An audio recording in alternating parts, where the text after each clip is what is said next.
On the brink of turning 30 and feeling the pressure to get married, I reached out to everyone I knew, asking, "Does anyone know a good match for me?" Through a friend's introduction, I met John, and after dating for nearly a year, we decided to get married. 2 months into our marriage, I was at my breaking point. I wanted a divorce as soon as possible. There were a few red flags while we were dating, but my desire to get married was so strong that I turned a blind eye to all of John's flaws.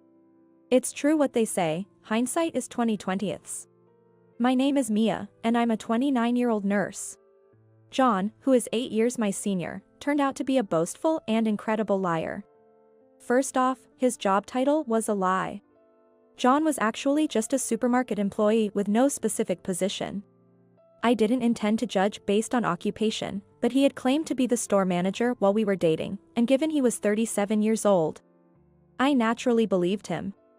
However, when we were deciding on the guest list for our wedding, he mentioned, "We have to invite the store manager, Alex, and the assistant manager, David," revealing his lie. "Wait, I thought you said you were the manager?" When I confronted John, he casually revealed, "I never said that. I mentioned I'd eventually become the manager." What? You lied? I was shocked and felt betrayed. But the wedding venue was already booked, and we had already introduced each other's families. "If you really mind, we don't have to get married," John said, threateningly. Regretfully, I replied, "No, let's get married," which I now realize was a mistake. "You didn't fall for my job title, you fell for me, right? The details don't matter. Just follow me without fuss." "Is that so?" John tried to act confident and cool, but frankly, it was anything but. Then why lie about being a manager in the first place? I wanted to point that out, but I kept quiet to avoid an argument. The next lie was about our living situation. This lie led to us living with his parents. Both John and I had been living with our own parents before marriage, but I had suggested, "Let's build a house halfway between our parents' homes when we get married." I've always dreamed of owning a detached family house. Growing up in a dilapidated rental house, I knew I wanted my own place once I was married. I had been diligently saving for this goal. John readily agreed, so visiting housing exhibitions and real estate agents became a regular part of our dates. But when it was time to narrow down our options, should we go with the place we saw last week? Being near an elementary school would be good, right? When I asked, John began, "My sister says she doesn't want to live near an elementary school because it's noisy. She prefers being close to a convenience store. And my mom wants to be near a hospital. My dad doesn't care where we live as long as there's space to display his puzzles. Why are your sister, mother, and father's preferences coming into this?" I was shocked because I had assumed it would be just the two of us. "What? You knew this, right? I'm the eldest son. It's obvious we're going to build a new duplex for the family to live together." This was completely new to me. I had always discussed with John about just the two of us living together, and I thought he was on board. If that's the case, I'm the eldest daughter, and my mother is alone at home. Your family has both your parents, remember? You're a woman, and I'm a man, it's different. Besides, your mother is okay with her daughter getting married, right? That's true, but I wasn't informed about this. As an only daughter, I was concerned about my mother living alone, and had initially considered marrying someone who would join our family. But finding a man who met the criteria proved difficult. After my mother told me, "I'll be fine, so put your happiness first," I started dating John.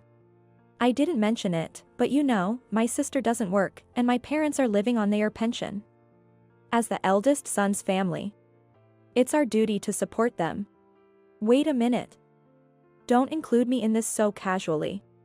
I might come to terms with living with my in-laws, but having his sister live with us too is something I can't accept. Despite being in a neat status since her high school days, his sister isn't suffering from any illness, she's perfectly healthy. She says she doesn't want to work because she prefers to enjoy life. His mother shared similar traits with his sister, and his father, though quiet, would just watch TV and work on his puzzles all day without doing any housework. Huh. You're the wife of the eldest son. Are you saying you have no intention of supporting the family? I was speechless. Was this man serious? Then he should support them within his own means. My dream of a brand new single-family home was quickly deflating. John remained firm, "I'm not backing down. If you don't like it, we can just get a divorce. So for now, I'll move in with your family." I believe that was the best play I could make under the circumstances. I postponed the idea of building our own house. I didn't want to waste the savings I had accumulated for our dream home during my single years. Thus, after getting married, I ended up living with John's family. Since John worked at the supermarket and I was a nurse, we both were on shifts. I also had night shifts. Shortly after moving in, I was woken up by my mother-in-law ripping off my blanket after a night shift, saying, "Sleeping until noon is unacceptable for a daughter-in-law. I just got back a little while ago, and I have another night shift tomorrow. Stop complaining and do some housework. Make lunch for us." "What are you doing?" I silently pushed my mother-in-law out of the room. This was no joke. I needed sleep. "Mia. Who do you think you are?" I could hear my mother-in-law still ranting in the hallway, but I ignored her. I locked the door, put in earplugs, covered myself with a blanket, and went back to sleep. I woke up around 3 p.m. and started doing housework. It's strange. In this house, besides me, there are 3 other healthy adults, yet why am I the only one expected to do housework and work? Then my husband came home. "Hey, Mia, I heard about it. You were home, and you didn't make lunch for my mom." "Well, I was tired. Besides, when I'm not around, you guys manage on your own, so why can't you do the same when I'm sleeping?" John scolded me while his parents and sister smirked behind him. "What about you? Weren't you supposed to work until tonight?" I left early because my sister called about a family emergency. All this because I didn't make lunch? Ridiculous. My true feelings slipped out. This only added fuel to the fire, and John scolded me even more. Is marriage supposed to be this hard for a wife? With no peace at my in-laws, I found excuses to return to my mother's house on particularly exhausting days or on my days off. My mother welcomed me without a word. "I want a divorce." Yet, I couldn't bring myself to say it out loud.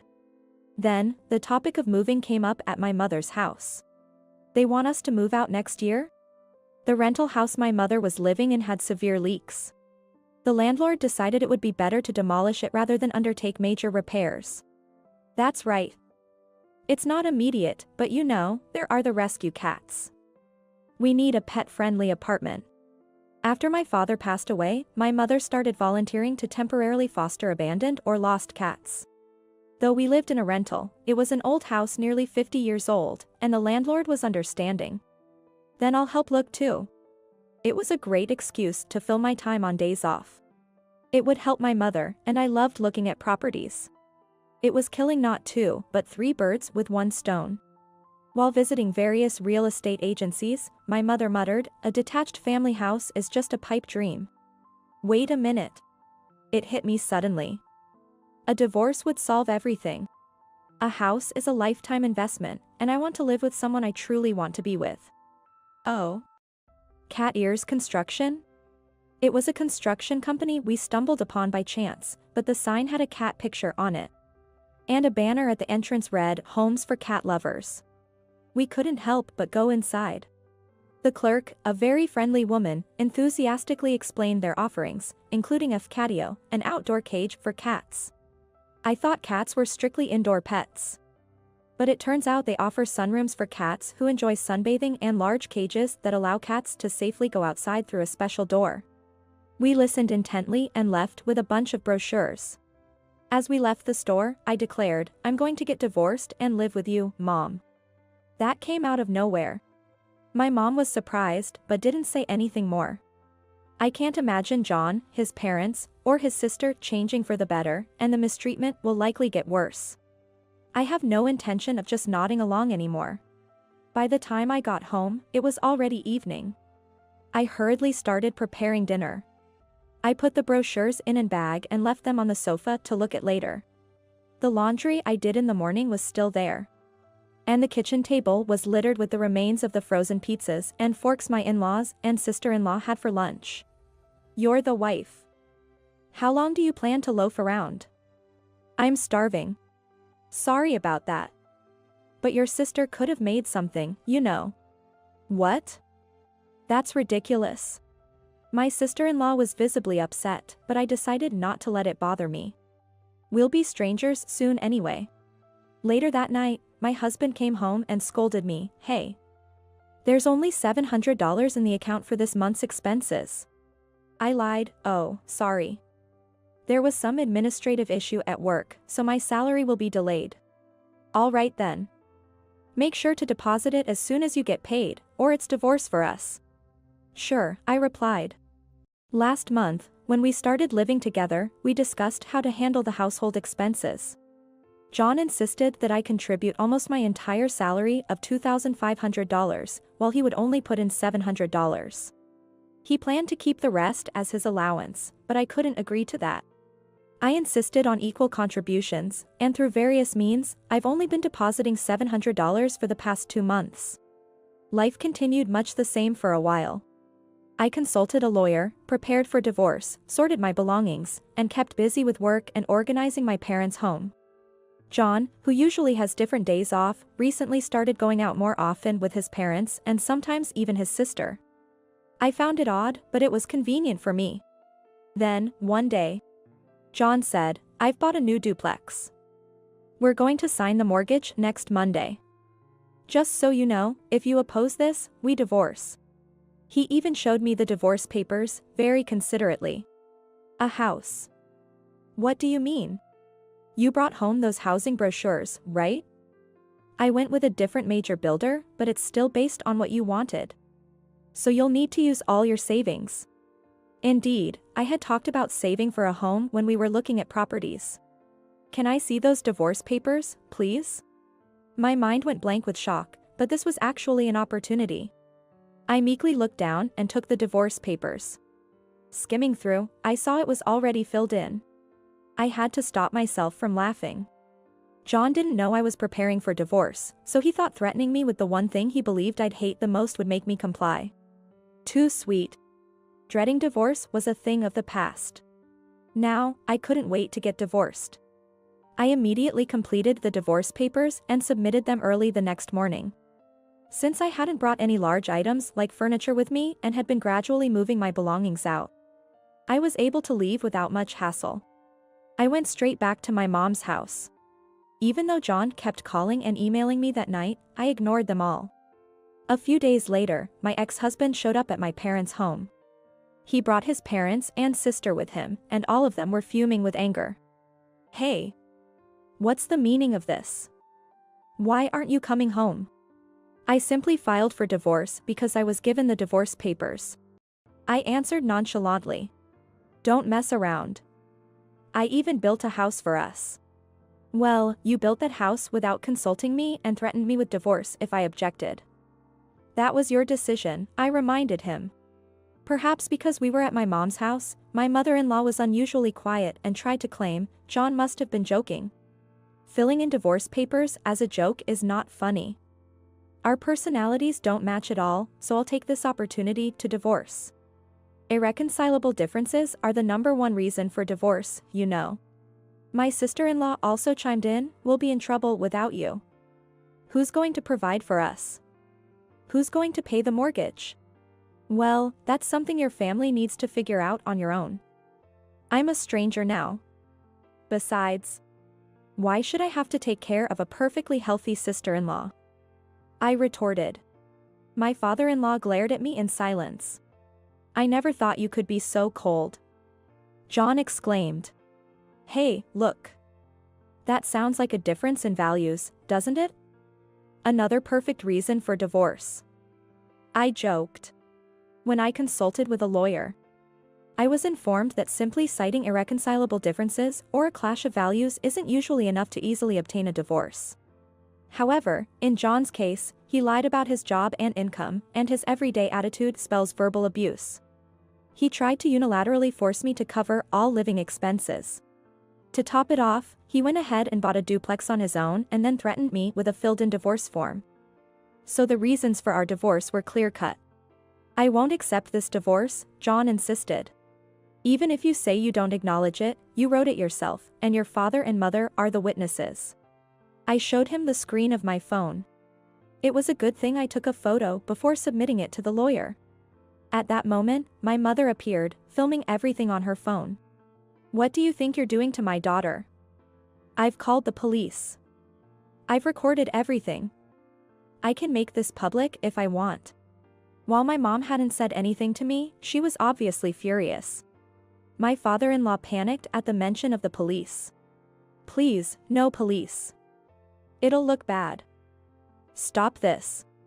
I had always thought my father-in-law was the silent type, but it seems he does speak up in situations like this. I realized in an odd way that John's tendency to boast must have come from his father. With that, John and his family reluctantly left. What are we going to do now? We can't pay the mortgage.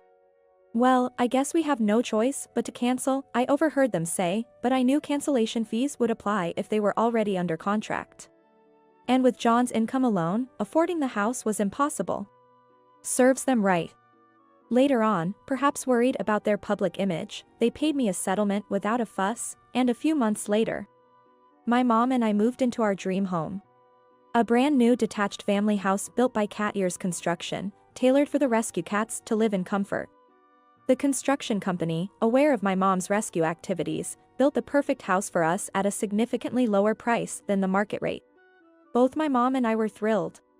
I might have rushed into marriage and made a huge mistake, but if I hadn't been married, I might never have thought to build this house. Watching the cats bask in the sun and sleep contentedly, I couldn't help but think that all's well that ends well. I forgot. Here, this month's grocery money. What my husband slammed down was a single $50 bill. Only $50 a month for a family of 3. That's impossible. If you say it's not enough, then you should earn more. I could find no further foothold to argue with my husband, who looked at me with a chilly gaze. My name is Lily, and I'm 27 years old. I live with my husband and daughter. I met my husband, Tom, during our college years, and we became a couple 6 months after we met.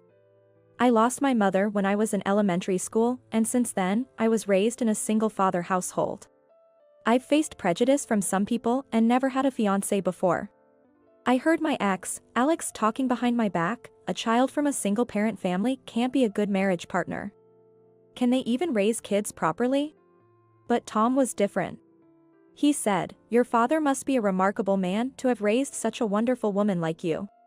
When I heard his words, tears rolled down my cheeks. Tom was always on my side, no matter what.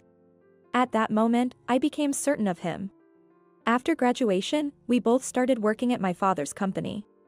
3 years into our careers, Tom and I decided to get married. My father, who raised me in a single-parent household, is a very anxious man. He wanted Tom to be his successor. However, Tom's family strongly opposed, so we had to give up on that idea. I ended up marrying into Tom's family. And thus, our married life began. We were blessed with a child within 6 months. Afterward, I resigned from my father's company. I wanted to build a happy family surrounded by our children. I was delighted to feel closer to the happy family I had dreamed of.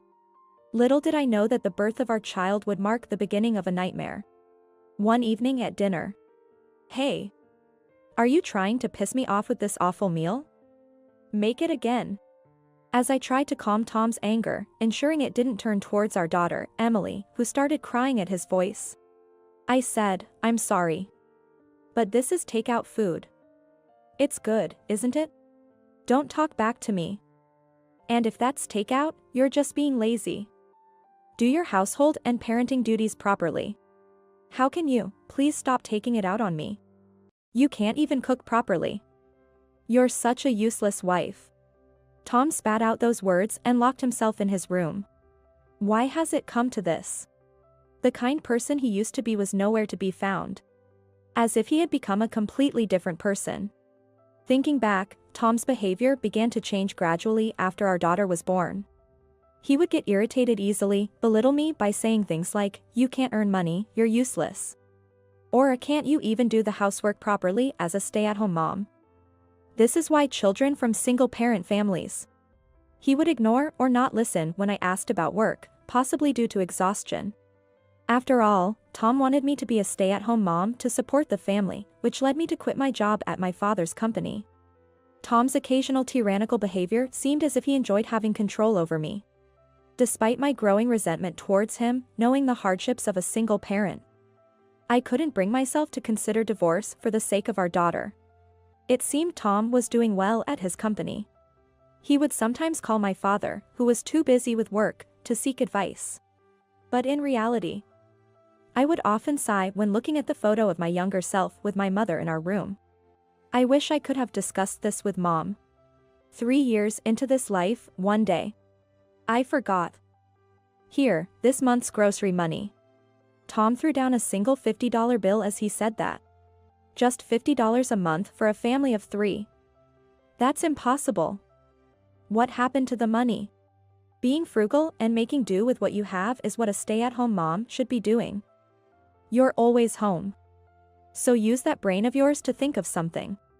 Don't be unreasonable. Let me manage the household expenses. I have my own social expenses, so no. It's $50 for just you and the child. It should be easy, right? That's just impossible. Saying that, my husband left the room. Your father is a remarkable man to have raised to such a wonderful woman like you. Where has the Tom of those days gone? Or is this the real him? I've thought about running away many times, but I couldn't do that, thinking of my daughter. The hardship of raising a child alone. Oh, if only my mom was still alive. I've contemplated divorce several times. But the thought of burdening my daughter with the stigma of coming from a broken home always outweighed my courage to take that step. However, I wasn't just passively accepting the situation and obeying Tom. I've repeatedly asked for an increase in the grocery budget and secretly looked for work-from-home jobs or employment without him knowing. But with just $50 a month for groceries, I couldn't provide my daughter with decent meals. I had been using my savings from before I was married to supplement our monthly food expenses, but my savings were also running out. I was making every effort to ensure my daughter got nutritious meals first. However, such an unsustainable lifestyle of extreme budgeting eventually took its toll on my health. If I collapse, who will take care of my daughter? Maybe I should ask Dad for help. And with that thought, I decided to call my father. But after talking to him, I must have felt relieved. I lay down on the sofa and fell into a deep sleep. When I abruptly woke up, the first thing I saw was my daughter's sleeping face, with clear tear stains on her cheeks. Grandpa? Mommy's awake. Really? That's great. The next face I saw was my father's, with tears in his eyes. As I tried to understand the situation, staring at my father's face, he said, "Lily, I was really worried about you." "Dad, where am I?" "You're in the hospital. Collapsing from malnutrition in this day and age, what on earth happened?" My father, trying to hold back tears, choked on his words. He might have been crying the whole time I was asleep. He's always been a crybaby. "I'm sorry for worrying you. But why are you here? What about work? Don't you remember? You called me asking for help." After that, I was worried and called back, and Emily answered the phone, telling me that Mommy had collapsed, so I rushed over and called an ambulance. Saying that, my father gently stroked my daughter's head. "Thank you. You saved me by telling Grandpa. I'm glad Mommy is okay." My daughter, praised by her grandfather, was all smiles. I never imagined my daughter had grown up to be so reliable. Maybe she learned from bad examples. As I was looking at my daughter in deep thought, my father asked worriedly, "You've become so thin. What happened? Haven't you been eating properly?" I tried to brush it off, but facing my father's earnest gaze, I gave in. And then, I revealed everything about my life with Tom. "So that's what happened with Tom?" "Yes. Why didn't you tell me everything?" "I didn't want to upset you, Dad, after you were so happy about my marriage to Tom, and..." My voice turned into a sob halfway through, and my father's voice, holding my hand, was trembling with tears as well. "Lily, it hurts me more when you don't tell me anything. The moment I heard my father's words, my tears flowed like a dam had burst. Dad. I'm sorry. There's no need to apologize. I'm always on your side, no matter what, so you can talk to me about anything, okay? Yes, Dad. What have I been enduring all this time? If I had consulted with Dad sooner, maybe my daughter and I wouldn't have had to suffer. I felt like I had lost sight of what was important, all in the effort not to worry my daughter and father.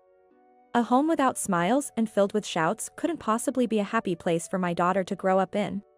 After seeing the change in my expression, my father said, "I'll make a phone call," and left the hospital room. After my father had returned and we had been talking for about an hour, Tom arrived at the hospital. Hey.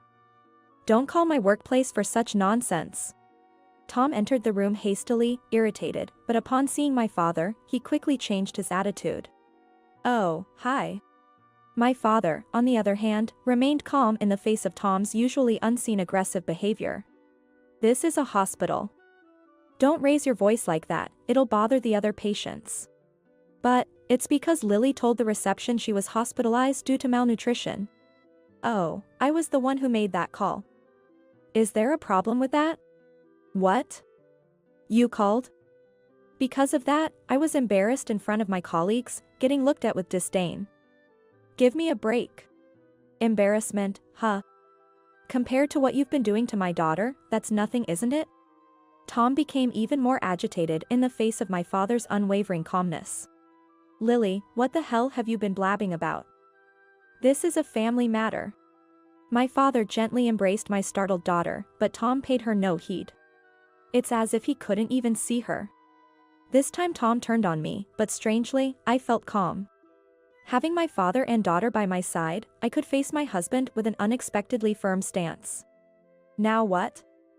Are you going to lay a hand on me? Whoa, quite feisty today, aren't we? Getting all cheeky.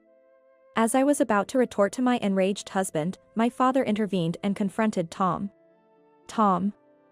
Before you shout at my daughter, don't you have something you should say to me? What would that be? Tom asked, looking puzzled. Despite his anger, my father continued calmly. You're paid a decent salary. Yet, you don't feed my daughter. What's the reason for that? What have you been spending it on? Tom fell silent. However, what are you angry about? This is just discipline. There's no problem here. More importantly, when will the position of president be vacant? I'm always ready to take over. What? My father was at a loss for words at Tom's absurd statement, revealing his true nature. What are you surprised about? It's only natural for me, the husband of the president's daughter, to take over the company, right? With someone as competent as me at the helm, a small to medium-sized business will surely become a prominently growing enterprise. You should hand over the presidency to me right away, shouldn't you? Tom continued with his nonsensical statements. My father seemed too appalled to respond, so I stepped in. If someone like you became president, the company would go bankrupt in no time. What did you say? As Tom was about to lash out at me, my father grabbed his arm. You're fired, effective immediately. What? Didn't you hear? You're fired. Having an employee like you would ruin the company. And you want the presidency? You must be dreaming. For the first time, Tom was speechless and frozen, faced with my father's rage. Then, I delivered the final blow to Tom. Let's get a divorce. I can't stand to be with you anymore. It's bad for our daughter's upbringing. And I don't want to trouble my father any further. Tom, faced with the declaration of divorce, retorted, Hey. If I can't become president, there's no point in marrying a woman like you. Excuse me? The only attractive thing about you was the title of the president's daughter, right? I married you because I wanted to be the successor. Tom's unbelievable statement. I thought Tom had changed. But I never imagined he was like this from the start. Then, as my father opened the door and said, Please come in, Tom's parents entered the hospital room. Mom. And Dad too. Why are you here? Tom began to panic immediately. My in-laws apologized to me. I told them, it's not your fault, and offered them seats, their faces red as they began lecturing Tom. We came as soon as we got the call. We've been listening outside. What are you doing to your precious wife and child? We're disowning you as our son. What? Then, my daughter handed the divorce papers to my mother-in-law. Here. This. It seemed she knew I always kept them in my bag. What? Why? Just perfect, said my mother-in-law as she took the divorce papers, filled them in and then took Tom back home with her. Please go ahead and divorce this man. We'll take care of the alimony and child support. We'll make sure he pays. A few days later, without any hesitation, I went to the county court with my father and daughter and filed the divorce. Later, we discussed child support and alimony under the guidance of a lawyer recommended by my in-laws, and Tom was very subdued throughout. We agreed on a lump sum payment for alimony and child support from Tom's savings, and I bid him farewell with a "take care" as we left the lawyer's office. A year has passed since then. I'm working part-time at my father's company. You are more competent than that man ever was. It's a big help having you here, my father said, so I decided to work during daycare hours. Thinking about the future. I became so efficient at accounting that people jokingly suggested, you should be the next president. My father kept saying, yes, that's my daughter. Maybe she should, showing his typical doting parent behavior. But each time, I'd respond with, but then I'd have less time with my daughter, right? And laugh it off.